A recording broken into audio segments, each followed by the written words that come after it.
생활 속의 천수경, 달마대사 성관법, 현대생활 불교 법요집. 서가모니 부처님의 일대기와 부처님의 가르침, 또한 부처님께서 깨달음을 얻는 깨달음의 과정과 그 요청, 과거 가르침, 또한 부처님 이후에 마가쇠를 비롯한 아난존자에서 28대 달마대사까지 제가 이 책에다 다 가르침을 수록해놨습니다. 그래서 집중을 통해서 여러분들과 함께 살펴볼 계획입니다.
안녕하십니까.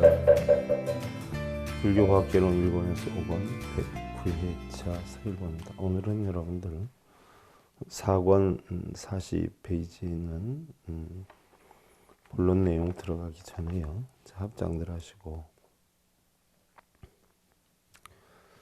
서여중정 지도불간 요 이제 사힌 자기불자 일어나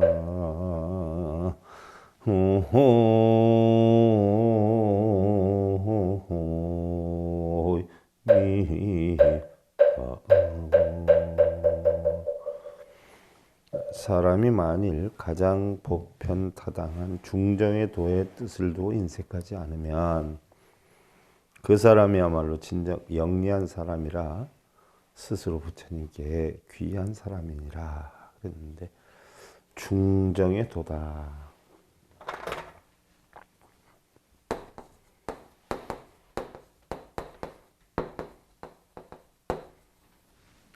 중정의 도다라고 하는 것은요, 중도의 도, 정도의 도, 이걸 합쳐서 중정의 도다라는, 중도다, 정도다 하는 것은요, 사실 우리 불교에서 굉장히 중요한 것이지요. 일례를 들면 부처가 되는 길이다, 또 깨달음을 얻는 길이다, 이렇게 표현을 하는데, 달리 표현을 하면 옳고 그름도 없고 선악도 없고 유무도 없고 부처와 중생도 없는, 바로 공하고 연계한 이치를 터득하는 거죠. 공하고 연계하는 이치를 터득하는 것이다. 이를 우리는 뭐 대부분 선인선가 악윤학가, 공덕을 또 많이 쌓아라, 업장을 소멸해라, 뭐 이런 이야기들을 절에 다니면서 많이 하는데, 부처님께서 깨달으신 진리는 바로 중정의 도다. 쉽게 예를 들면 선도 악도 없는 것이요, 옳고 그름도 없는 거죠. 너와 나도 없고 유무도 없고 부처와 중생도 없는 거예요. 바로 공한이치. 선악에 빠지고 유무에 빠지고 부처와 중생에 빠지면 이것을 외도라고 그러죠. 외도. 외도다 이렇게 표현을 해요. 근데 우리가 중정의 도다라고 하는 것은 바로 공한 이치를 터득하는 게 중정의 도요. 공한 이치를 터득하지 않고 옳고 그름에 집착하고 도를 깨우치겠다, 업장을 소멸해야 되겠다, 이런 것에 치우치면 이것을 다 외도라고 한다 하는 이야기예요. 이들 모르는 분들은 뭐 그런 거 하기 위해서 절에 다니는 분들도 많이 있지 않아요? 근데 그것은 외도법이다. 외도법. 중정의 도는 옳고 그름이 없는 거다. 그래서 바로 이러한 사람이야말로 진정 영리한 사람이고 부처님께 귀한 사람이니라라고 해야죠. 지난 시간에 우리가 불교 공부를 하면서에 대해서 불교 공부를 하면서 쓴 그 글에 대해서 지난 시간에 한번 살펴봤고요. 오늘은 그 이어서 교도소에서 보내온 연꽃 탱기다 해가지고 제가 교재에 실어놨는데 여러분들이 뭐 참고로 아무래도 봤으면 싶은 마음에 실어놨던 거예요. 그래서 가볍게 이 부분은 제가 여러분들에게 읽어드리고 여러분들 교재를 통해서 한번 봐보는 어떤 여건으로 움직였으면 하는 마음이죠. 며칠 전 1심 재판 선고 날이었습니다. 교도소에서 보내온 글인데 대전 여자 교도소죠. 대전 교도소는 뭐 여자 남자 교도소가 없어요. 대전 교도소인데 이제 거기에 여자들이 있는 그 여사를 뭐 여자 교도소다 이렇게 하고 유일하게 우리가 여자 교도소가 있는 거 우리나라에 청주 여자 교도소뿐이 없죠. 제가 뭐 한 22세 군데 교도소를 다니면서 강의를 하고 불교반을 운영하고 정신교육도 하고 했는데 유일한 여자 교도소는 청주 여자 교도소고요. 뭐 일반 교도소마다 여사들이 다 있죠. 대전 여사에서 온 거다 이야기죠. 집행유예로 나갈 줄 알고 교도소 방도 정리하고 짐도 정리하고 갔는데 판사님 선고는 실형 10개월에 추징금 300만 원이다라고 하는 날벼락을 맞았습니다. 절망과 허망함에 소리쳐 울어보았지만 제 운명은 어쩔 수 없이 다시 교도소로 돌아왔습니다. 교도소에서 보낸 시간이 97일째이건만 선고 후의 시간은 하루가 1년 같았습니다. 이제껏은 나간다는 희망이 있어서 마음도 비우고 기다렸건만 한순간에 모든 공부가 헛되더이다. 이렇게 힘들어하는 저에게 29일에 스님께서 보내주신 책을 받았습니다. 스님의 정성에 저는 한참을 울었습니다. 제가 나갔더라면 받지 못했을 텐데 스님은 알고 계셨던 건가요? 제가 아직 교도소에 있을 줄 알고 계셨던 건지 모든 것이 제 운명이고 업이라고 생각합니다. 다시 스님께서 보내주신 책을 읽고 있습니다. 모든 것이 저의 가슴에 와닿는 내용이고 글인지라 너무도 절실합니다. 스님, 사람의 인연이라는 것이 애초에 정해져 있었겠지요. 제가 이곳에 있는 것, 또 여러 사람과의 만남, 또 길어진 구속 시간, 모든 것이 정해진 제 운명이라 생각을 합니다. 남편이 보내준 지장보살 사불 사경책을 열심히 하고 있습니다. 제 업이 너무나 많다라고 합니다. 이곳 신입방에서 제 업을 닦고 많은 사람들에게 봉사하며 제 죄를 반성하렵니다. 항소를 하고 만기일까지 기다려 보렵니다. 그래도 올해 안에는 나간다는 희망이라도 있으니 다른 사람들보다는 행복한 것이지요. 작은 아들, 큰 아들 모두 잘하고 있다 하니 제 걱정만 하고 열심히 지내다 보면 만기일이 다가오겠지요. 스님께서 보내주신 책 한 권이 제 마음을 가다듬고 정리하는데 많은 도움이 되었습니다.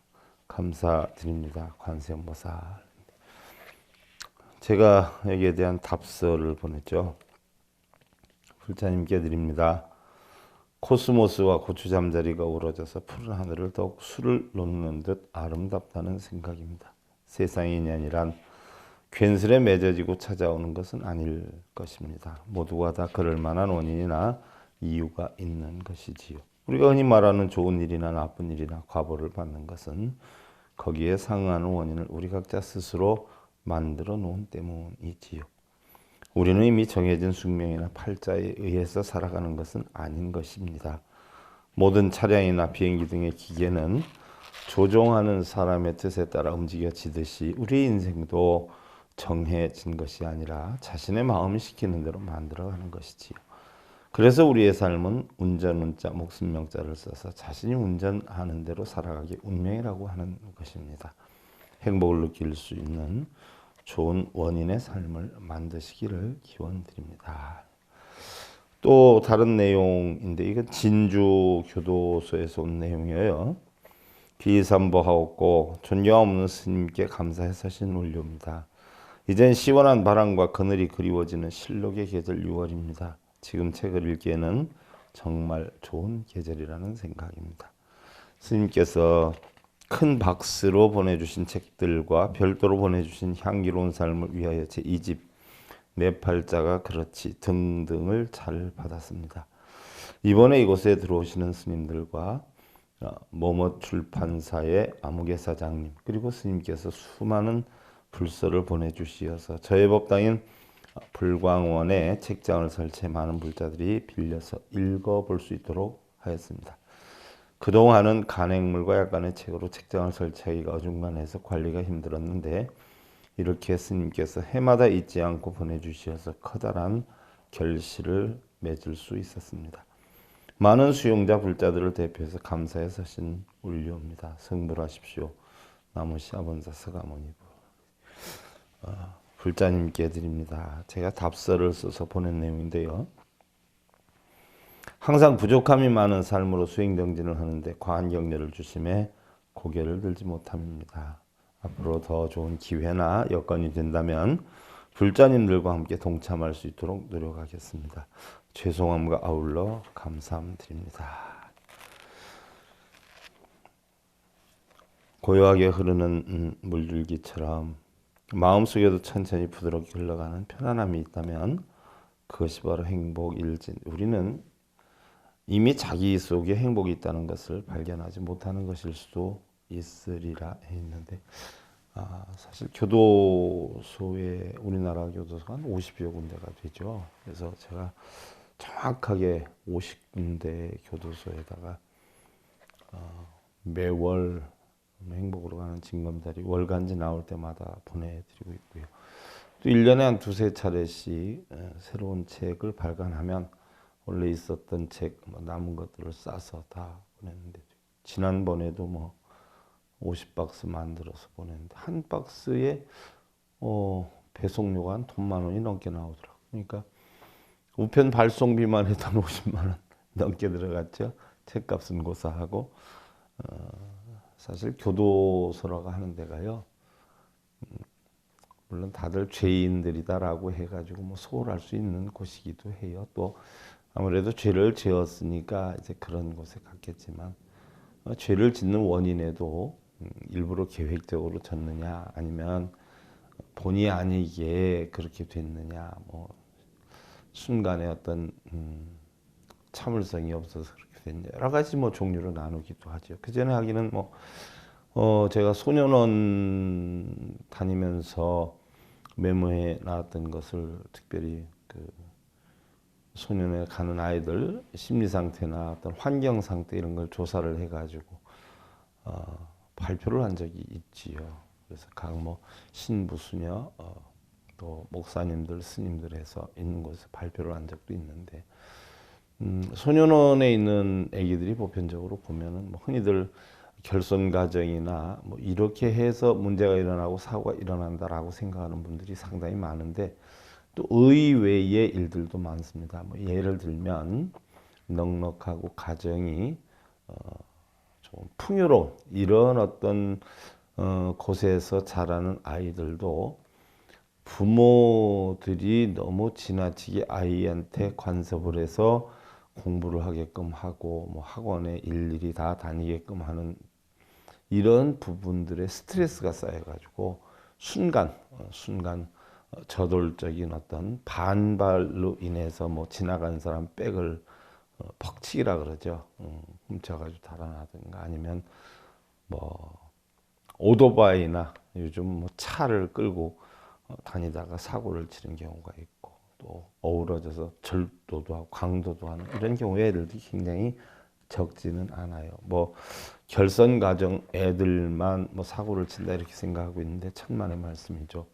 넉넉하고 아무 탈이 없는 가정의 애들도 부모가 요구하는 부분들이 너무 많다 보니까 스트레스를 받아가지고 순간적인 어떤 여건으로 범죄 아닌 범죄를 일으키는 경우도 있지요. 또 소년원의 어떤 여건을 보면 보호자가 원만하고 가정이 풍요로운 애들은요, 부모의 관심도가 높기 때문에 조기에 훈방 조치되는 경우도 많이 있어요. 그러나 보호자가 없거나 이런 아기들은 쉽게 내보내 주질 않죠. 내보내면 또 사고를 칠까 봐. 그래서 그런 아이들이 재판을 받으면서 뭐 소년원에 눌러앉는 경우 굉장히 많죠. 그래서 제가 그 소년원에 있는 애들 여러 명의 보호자가 된 일도 있었는데, 보호자가 돼서 뭐 책임지겠다라고 하면은 재판 받을 때 많이 혜택을 부여해 주어요. 책임자가 있기 때문에. 그래서 사실 소년원에 둘 것도 훈방 조치를 하고 뭐 이러는데, 또 이 녀석들이 나와가지고 생활을 잘하면 되는데 방도 마련해주고 책상 뭐 컴퓨터 다 준비를 해놓고서는 데리고 오면 뭐 하루 이틀 넘어가기가 힘들더라고요. 다 도망가고 또 나가서 사고 치고 뭐 처음엔 뭐 허탈도 했지만 어떻게 돌아보면 그 아이들이 그렇게까지 되는 데에는 어른들 책임이 적지 않았구나 하는 그런 반성도 또 해 보기도 하고요. 또 일반 교도소 같은 경우도 또 본의 아니게 오해 소지를 불러 일으켜서 또 수감 생활을 하는 사람도 적지는 않아요. 그런데 저는 간혹 그런 생각을 해요. 뭐 죄를 졌다 해서 몸을 가두어 놓는다라고 해서 그 죄에 대한 진실로 뭐 참회를 하는 것보다는 뭔가 마음을 정화를 해서 마음에서 우러나서 자기가 진실되게 이런 거는 잘못된 것이다, 혹은 내가 이런 길을 가서는 아니 되겠구나 하는 생각을 하게 되면 아무래도 좀 더 빨라지겠죠, 순화되는 게. 근데 뭐 아기들 가르칠 때, 아이들 가르칠 때 뭐 무조건 윽박지르고 야단을 쳐서 하면 혼날까 봐 무서워서 하긴 해도 뭐 순수성이 없기 때문에 금방 또 실전을 느낄 수 있지만, 설득력 있게 아이를 설득시켜서 이해를 시키고 하면 사실은 그 아이가 거기에 대한 반발 없이 잘하는 것과 마찬가지로, 사실 그 뭐 저희 불교뿐만 아니라 기독교, 천주교 뭐 타 종교에서도 교도소에 굉장히 관심을 많이 가지고 있죠. 아마 같은 생각을 하고 있으리라는 생각을 해보는데, 뭐 육신을 가두어 놓는 거로 해서 뭐 그 사람이 죄를 사는 경우도 물론 있지요. 불편하니까 나는 다시 이런 불편함을 겪어서는 아니 되겠구나 하는 생각 때문에 뭐 반성을 하는 경우도 있겠지만, 좀 더 고차원적으로 좀 수준 있는 어떤 여건으로 본다면 정말 그곳에 있는 동안 그 아이의 마음을 정화시켜서 두 번 다시 그런 일을 하지 않는 건 물론이거니와, 어떠한 어려움이 있다라고 하더라도 그걸 극복할 수 있는 힘을 키우는 데는 어떤 정신적인 교육이 중요하지 않느냐. 그래서 사실 교도소에 굉장히 관심이 깊었고요. 또 결실을 맺은 부분도 적지는 않죠. 그래서 뭐 남들이 하지 못했던 일들도 엄청 했고, 그 전에 뭐 우리 불교에서는 처음 있었던 일이죠. 무기수들 한 2, 30명 데리고 나와가지고 회관 같은 데에서 공옥진 여사 불러가지고 행사도 하고 연극도 하고 뭐 그렇게 해서, 그 중에 뭐 많은 사람들이 그로 인해 가지고 가석방 대상이 돼서 또 일찍 나가기도 했고요. 또 비근한 예로 뭐 전과 한 21범, 22범 되는데 출소를 하면 3개월 이상을 버티질 못했다라고 하는데, 어떻게 됐든 이제는 두 번 다시 교도소에 안 가겠습니다라고 진심으로 깨우침을 얻어서, 물론 불교 공부를 한 1년 했죠. 여주 교도소에 있던 친구인데, 그렇게 해서 결국은 뭐 한 2, 3년이 지나도 재수감되지 않는 어떤 그런 결실을 맺기도 했어요. 물론 뭐 사회적으로 어떤 이슈되는, 대두되는 어떤 큰 뭐 일을 했다, 뭐 대단한 일을 했다, 사실 그런 것도 중요하지만요. 가장 중요한 것은 뭐 어떤 큰 업적을 남기거나 이름을 남기기보다는 자기가 정말 바르게 열심히 살아야 되겠다는 마음 하나만 심어줘도 정말 좋은 일이 아닌가, 이런 생각이 신경을 썼는데, 뭐 간혹 보면 그래요. 미비하지요. 개인적인 어떤 여건으로 움직이다 보니까 상당히 미비해요. 그전에 뭐 교도소 그렇게 많이 다녀도 뭐 행사날 제가 직접 김밥도 싸다 주고 주먹밥도 싸다 주고 뭐 이러면서 행사도 하고 뭐 이렇게 했는데 뭐 일부는 그때를 잊지 못한다라고 해서 뭐 지금까지 편지가 오는 경우도 있고 한 300명하고 제가 서신 교환을 했는 것 같아요. 한 3, 4년 동안. 그래서 새벽 2시까지 매일 편지 답글 쓰고 뭐 이렇게 해서 한 300명?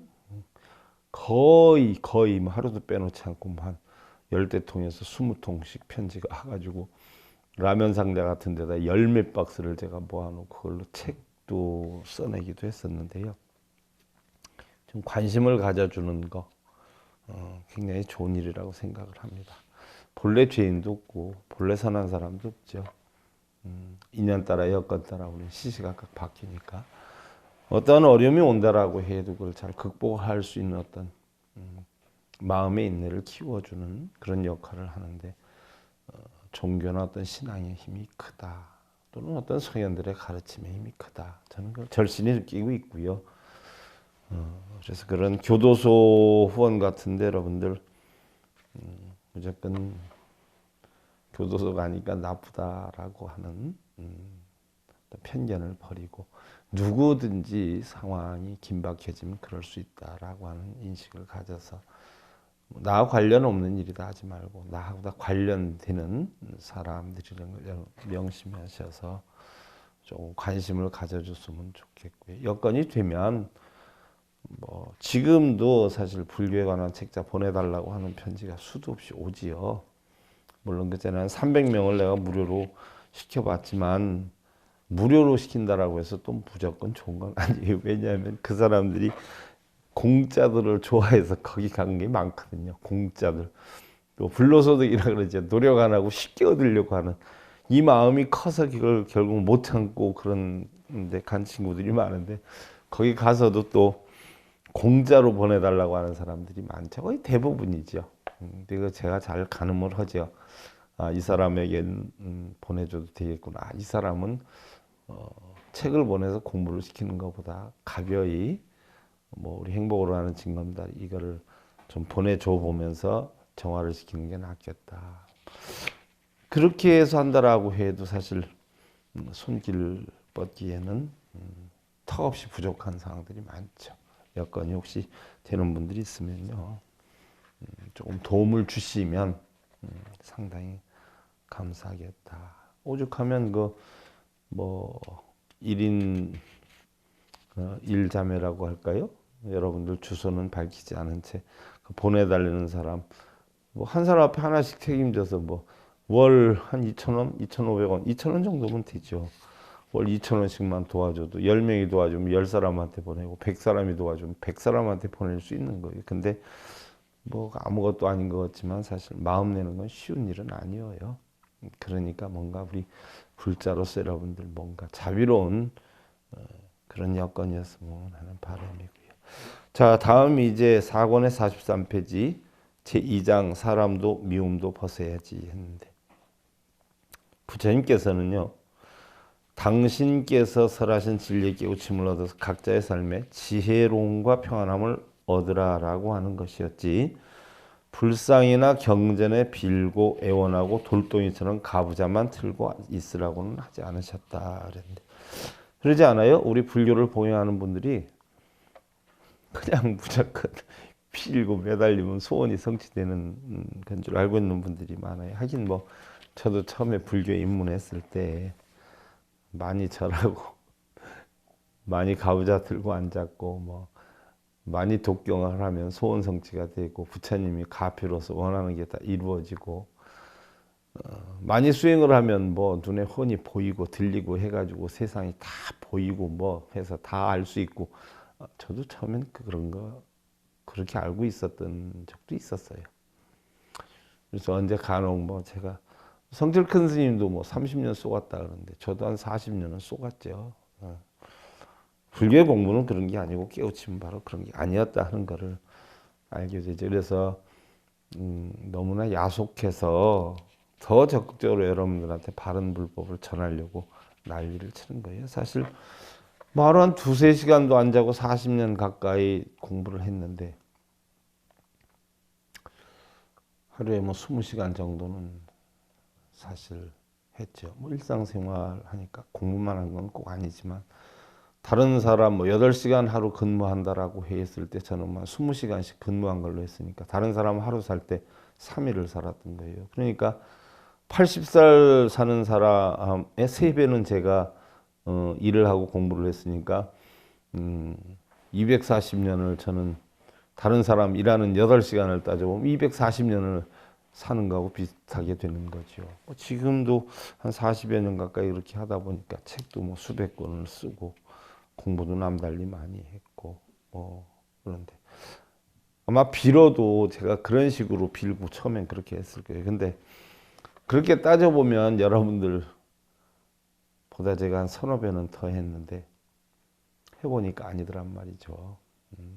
공부를 해서 책을 쓰는 것도 저만큼 쓰려면 제가 외람되지만 다른 분들은 잘 거 자고 먹을 거 먹고 일상적인 생활을 하면 200년 동안 할 거를 저는 한 생에 거의 했다. 그러면 제가 한 만큼 하려면 200년이 지나야 할 수 있다. 아니면 2시간 이상 안 자고 40년 이상을 공부하고 책하고 씨름했을 때 이러한 이치를 알고 이러한 책을 쓸 수 있다 하는 걸 여러분들 생각해 볼 필요성이 있어요.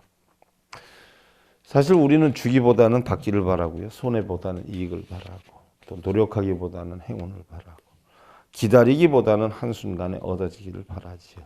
그렇게 늘 행복하면서도 행복을 잊고 살 때가 많아요. 왜? 늘 부족함을 느끼거든요. 현실에 자기가 처해진 여건에 만족을 못한다는 이야기죠. 굳이 행복을 찾지 않아도 이미 우리는 행복이 있는데 그걸 발견하지 못하고 자꾸 뭔가를 추구하고 바라고 있는 거예요. 우리가 잠시 시간을 내서 자신을 들여다보고 과연 자기 자신은 어떤 마음을 품고 있는지 혹여 잘못된 생각을 바라고 있지는 않는지 작은 행복을 느끼면서 오늘을 소중히 여길 줄 아는 지혜로운 분들이 되시길 기원드리고요. 자, 우리가 본격적으로 들어갈 것은 이제 우리 불자의 목적이에요. 그럼 우리 불자의 목적은 어디에 있나?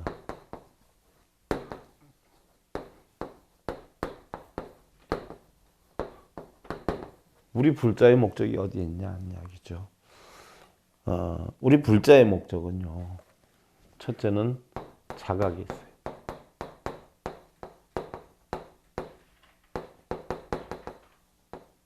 자각. 둘째는 각타라 그러죠.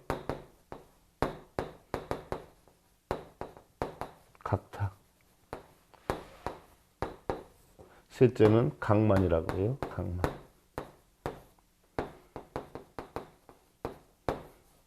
우리 불자의 목적이 바로 여기에 있는 거예요. 자각각타 강만이다. 자각각타 강만이다라고 하는 것이 따져보면 이게 바로 뭐예요? 성불이다. 부처가 되는 것이다. 이렇게 표현을 하는데 성불의 보답은 어디에 있냐? 중생구제에 있다. 중생제도에 있다. 그것은 오로지 전법에 의해서 성취되는 것이다. 무슨 얘기냐 하면요. 우리 불자의 첫 번째 목적은 뭐예요? 깨달음에 있다는 이야기예요. 성철 큰 스님도 그런 말씀하셨죠. 깨닫는다, 깨우친다라고 하는 이야기를 배제하고서는 우리 불교라고 할 수는 없다. 그러니까 우리 불교는 무조건 깨우침이라는 용어가 들어가야지 빈다, 소원 성취를 한다, 복을 구한다, 재앙을 소멸한다. 이거는 불교라고 할 수가 없다. 성철 스님도 그랬어요. 그럼 우리 불교의 목적은 뭐예요? 깨우친다요. 누구를 깨우치느냐? 자신을 깨닫는 거예요. 자신을 깨우치는 거예요. 자신을 깨우치는 게 첫 번째 목적이고 두 번째 목적은 각타예요. 각타라는 것은 이 깨달음을 남에게 전해주는 거지. 이게 달리 표현하면 중생구제죠. 중생구제. 내가 깨달아서 남에게 전해주는 거. 쉽게 예를 들면 내가 힘이 없을 땐 부모에게 도움을 받아서 잘하죠. 그러다 성장해가지고 내가 독립되는 어떤 시기가 지나서 뭔가 내 스스로를 만들어 나갈 수 있는 여건이 되면 그걸 이용해서 어떻게 하지? 다른 사람들한테 배려해 주는 거. 내가 능력이 될 때까지는 도움을 받지만 바로 도움을 안 받아도 될 땐 스스로 서서 어느 정도 여건을 마련해 가지고 남한테 전해주는 게 각타지요. 그러니까 처음엔 뭐 절에 다니고 불교에 대해서 처음 접하는 사람들은 어떻게 돼요? 모르니까 시키는 대로 하고 뭐 절 열심히 하고 좋아요. 좋은데 불교의 근본 목적을 알아야 된다는 얘기예요. 무조건 절만 하고 빌고 쓰는 게 아니라 불교의 목적이 뭔가를 알아야 돼요. 그러면서 차츰차츰 뭐에 성장해 나가는 거예요. 변해가는 거예요. 어려서는 걷지도 못하다가 도움을 받아서 걷게 되고 뛰게 되고 뭐 살게 되고 이러다가 나중에 힘이 되면 힘없는 사람한테 베풀어주고 이게 우리 사람의 삶이듯이 결국 세상 모든 이치가 다 그렇잖아요. 처음에 운전 못할 땐 운전학원에 다니면서 배웠다. 나중에 잘하게 되면 어떻게 돼요? 못한 사람한테 가르쳐 주고. 처음에 뭐 요리를 하나도 못할 때는 뭐 부모님이나 주변의 어른들께 요리하는 것도 배웠다가 좀 할 줄 알게 되면 어떻게 돼요? 남한테 가르쳐 주는 거. 이게 세상 사의 이치지요. 그래서 우리 불자의 목적도 첫째는 자각이고 둘째는 각타예요. 이랬을 때 각만이다. 서로 만족하는 삶을 산다. 예를 들어서 뭐 자식이 부모한테 도움을 받지만 부모는 어떻게 돼요? 도움을 준다라고 해서 짜증을 내는 건 아니잖아요. 어느 정도 성장할 때까지는 자식한테 배려해주는 그 마음에 부모는 행복함을 느끼고 자식은 또 감사함을 느끼지요. 그런 상태를 우리는 각만이다라고 하는데 각만이다라고 하는 걸 다시 살펴보면 우리 불교에서 근본 이념이 자리이타라고 하는 것이 있죠. 자리이타. 바로 자리이타예요. 바로 나도 좋고 너도 좋아해야 돼. 남도 좋아해야 돼. 그러면 남을 좋게 하고 나를 좋게 한다는 것은 어떻게 돼요? 나의 이득을 추구한다는 거 아니에요. 부모는 어떻게 돼요? 자식한테 베품으로써 만족을 느끼고 자식은 부모한테 받음으로써 만족을 느끼는 거죠. 그러니까 바로 자리이타예요. 나도 좋고 너도 좋고. 근데 내가 좋으려면 어떻게 돼요? 먼저 너한테 좋게 해라는 이야기예요. 내가 편안하려면 자식한테 베풀면 부모로서 편안하지요. 바로 그게 자리이타예요. 바로 내가 깨달음을 얻어가지고 다른 사람들이 아무것도 모를 때 깨달음을 전해줄 때 어떻게 돼요? 그 사람도 좋지만 주는 사람도 좋아요. 제가 뭐 교도소 다니면서 보면 한 25년 다니다 보니까 거기에서 뭐 목사님들이고 신부님들이고 엄청 많이 만나죠. 다른 스님들이고. 그 봉사 다니는 분들이 보면요. 엄청 행복감을 느끼고 있어요. 적어나면 시간 뺏기죠. 돈 뺏기죠. 사실 돈 들어가는 게 적지 않아요. 법회 한번 가려고 그래도 뭐 적어도 너댓 말 정도는 해가야 되고 뭐 아니면 한 가마씩을 해가야 되는데 그게 어쩌다 한 번 있는 게 아니라 매월 있는 일이고 그게 한 20군데 교도소 정도 되려 그러면 뭐 1년에 나가는 비용이 뭐 4, 5천만 원은 아주 쉬워요. 한 달에 한 4, 500 나가는 건 아주 쉬워요. 그렇게 해서 20여 년을 넘게 했거든요. 그러면 저뿐만이 아니라 그렇게 하는 다른 분들도 굉장히 많아요. 오히려 기독교에서는 더 하는 분들도 많아요. 그런 어떤 여건을 놓고 볼 때 그분들이 자기네들 시간을 뺏겨 돈을 뺏겨 그러면 불평불만이 있어야 되는데 하나같이 전부 너무 행복감을 느끼는 거예요. 너무 감사함을 느끼는 거예요. 그게 바로 뭐예요? 자리이타의 행위예요. 남한테 배려했을 때 나의 어떤 시간이나 물질적인 여건이 손실이 되는 건 규정사실이지만 마음엔 그 이상의 행복감을 느끼는 거예요. 언젠가 저한테 물어요. 좋은 일 많이 하시네요. 그러는데 좋은 일이라고 생각해서 한 적은 없어요. 제가 웃으면서 그런 얘기를 해요.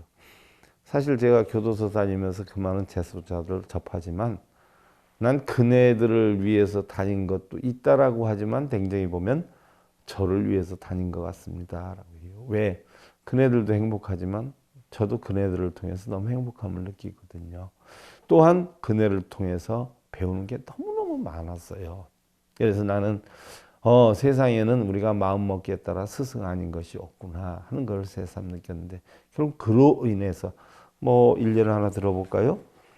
어떤 사람이 병환 중인데 상당히 심각한데 자기가 책임지지 않으면 안 될 자식이 있다. 엄마도 없는데 홀로 된 자식이 있다라고 했을 때 만약에 그 아버지가 병석에 누워 있을 때 어떻게 했어요?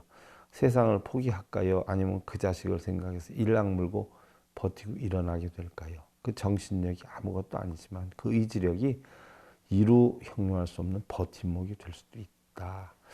우리가 남에게 봉사를 한다라고 하는 건 봉사라기보다도 어떻게 보면 대부분의 분들은 나 좋은 일 해 하고 이렇게 하고 다니는 분들이 많은데 나 좋은 일에 하고 다니는 건 사실 좋은 일이 아니라고 보거든요. 저는 뭔가 좋은 일 이기 이전에 앞서서 내가 좋고 내가 행복하니까 하는 거예요. 사실 너 좋으라고 하는 것일 수도 있지만 근본적으로는 내가 좋아서 하는 거거든요. 내가 행복해서 하는 거예요. 바로 그런 마음으로 남에게 배려를 해서 내가 행복을 느낄 때 이거 우리 불교에서는 바로 자리이타다. 이걸 가지고 자비다 이렇게 표현을 하지. 어떻게 됐든 첫째는 내가 깨달아야 되고 둘째는 깨달음을 전달해야 되고 이랬을 때 전해주는 사람이나 전해받는 사람이 서로 만족을 하는 것, 깨달음으로 인해서 만족을 느낄 때 우리는 이걸 자리타다. 또한 이것을 갖다가 우리는 성불이다 이렇게 표현을 하는 것이에요. 그래서 우리는 무엇보다도 우리 불자의 목적은 자각각탁 각만이다. 그래서 여기에 대해서는 여러분들 다음 시간에 좀 더 구체적으로 살펴보는 것으로 하고요. 오늘은 뭐 시간이 다 됐어요. 그래서 오늘은 4권 45페이지 우리 불자의 목적은 거기까지 했고 자각의 성불에서부터는 우리가 다음 시간에 살펴보는 것으로 하고요. 작업장들 하시고요.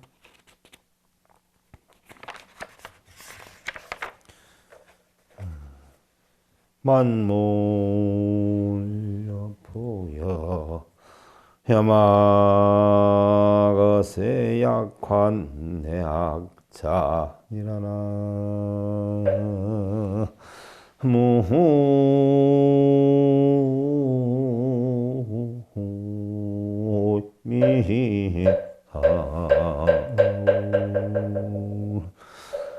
이 세상 만물은 물거품과 같고 사람의 마음은 아지랑이 같은데 세상에 사는 것은 헛개비와 같나니 어떻게 이것을 즐거워할 것인가 라고 했어요. 부처님이 처음에 출가를 하실 때 그런 생각을 많이 하시죠. 우리는 다 늙고 병들고 죽어가는데 죽어가는 줄 알면서 어떻게 우리는 세상을 즐거워할 수 있느냐. 쉽게 예를 들면 여러분들 내일이면 우리 인생이 끝난다라고 하는 그러한 것이 사실화 됐을 때 과연 오늘 기쁘게 살 수 있겠냐는 이야기예요. 물론 기쁘기보다도 부처님은 여야하게 버리고 살 수는 있겠지만 받아들일 수 있겠지만 우리 일반 중생들이 그 여야하게 받아들이면서 행복을 느끼면서 살 수 있겠냐는 얘기죠. 바로 그 얘기예요. 세상은 물거품 같고 사람 마음 아지랑이 같고 세상에 사는 건 헛개비와 같은데 어떻게 이것을 즐거워만 할 것인가.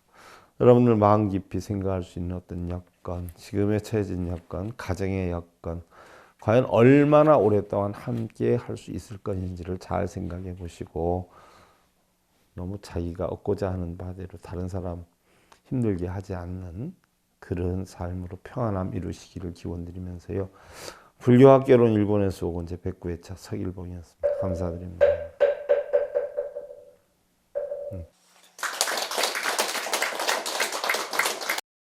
행복으로 가는 징검다리에 서길봉 스님이 여러분들을 초대합니다.